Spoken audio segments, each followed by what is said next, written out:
اومدم حرف بزنم ولی با منطق آره، حرفام خط به خطش دلیل داره. رو هوا حرف نمیزنم، اسکی نمیرم، هیت نمیدم، بعد شما رو نمیگم. من آرمیم ولی یه ایرانیم، وطن فروش نیستم، دنبال شادیم. تو مهراد و دوست داری، من BTS رو.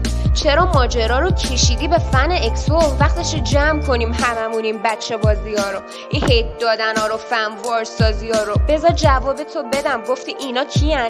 سرچ کن، بزرگترین فندوم جهانی هن، فناش میلیونی هن، اونا ابدی هن، واسه 7 پادشاشون جونشونم میدن. ما گرمی رو بردیم که جهانیه، اون وقت استوری کردی BTS کیه؟ بابا بیخیال، تکل واسه رپ ایران. گفتیم اول فنات بعدش ماها کوتا میایم. فنات میگن همه یه ما زیر 14 ساله، من 18 سالمه، خوب و رسه صدامو داری. با رپ دفاع میکنم از لیدرمون، فوش نمیدم درست مثل کیم نامجون اسطورمه، شاه رپ آره.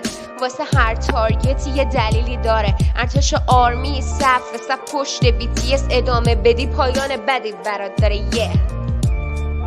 بس دیگه تمومش میکنم.